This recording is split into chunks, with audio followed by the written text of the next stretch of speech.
अच्छा, इसी तरह जी माँ के लिए भी दो लफ्ज आए हैं जिस तरह आपने एक्सप्लेन किया है। तो एक वालदा है जी, और तो इनमें फर्क जरा बताइएगा प्लीज। जी, ये बहुत ही बड़ा फर्क है जी। और यही आज की गुफ्तगू का, आप यूं समझ लीजिए कि मरकज भी है।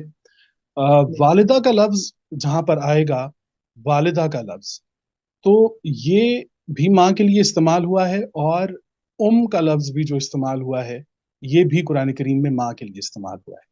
लेकिन इन दोनों में जो कमाल आप देखेंगे लिसान कुरान का, वो ये है कि वालिदा में जब वालिदा का लफ्ज आएगा तो ये उस माँ की बात हो रही है जिसके जिस्म से बच्चे पैदा हुए हैं, यानी बायोलॉजिकल रिलेशन की बात हो रही हम्म। है।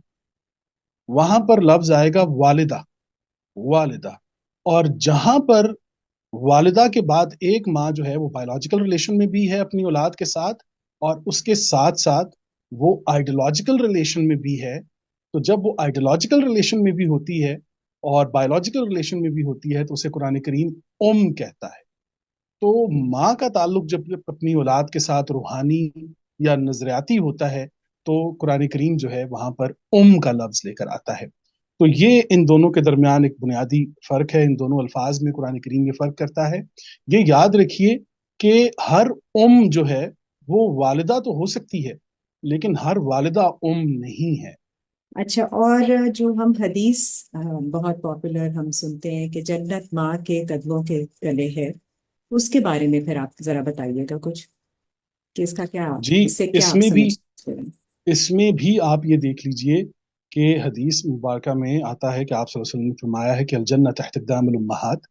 कतई नजर इस बात से कि बहुत से लोगों ने कहा कि ये ज़ईफ है, लेकिन इसके अल्फाज पर जब आप गौर करेंगे तो सारी ज़ईफी दूर हो जाती है इंसान की, अगर तामुक की निगाह से इसको देखे। तो वहां पर जो अल्फाज इस्तेमाल हुए हैं वो है अल जन्ना तहत अक़दामिल उम्महात। अल जन्ना कहते हैं वो मकाम के जहां पर आप नेमतों और रहमतों का अंदाजा ना लगा सके, वो छुपा हुआ मकाम कि जिसमें आप नेमतों और रहमतों का अंदाजा ना लगा सके, वो अल जन्ना है। तहत का लफ्ज जो आया है, तहत कहते हैं किसी के ताबे, यानी फलां इंसान को फलां कानून के तहत ये सजा हुई, तो मीन्स के फलानी शय के ताबे उसको ये सजा हुई।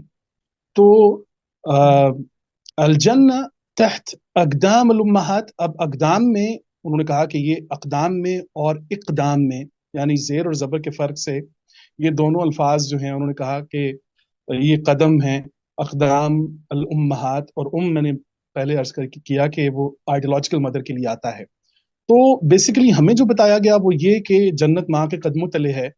जबकि इसका मानी जो है वो कदमों तले ठीक है, हम ताजीम है, तकरीम है, मोहब्बत है, वो सारी चीजें ठीक हैं। लेकिन यही कदम जो है ये इकदाम की तरफ भी जाता है।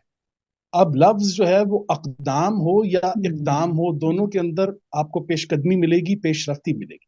पेशरफ्त होगी किसी चीज के अंदर, तो वहां पर इकदाम का लफ्ज आएगा।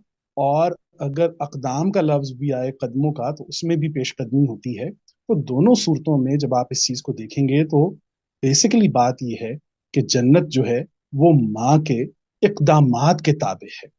उस इकदाम में वो जितने अकदाम उठाएंगी, वो उसे जन्नत की तरफ लेके जाएगी। तो यहाँ पर भी उम्महात की तरफ जो है वो बहुत ही बेहतरीन हमें इशारा मिलता है। जज़ाकल्लाह।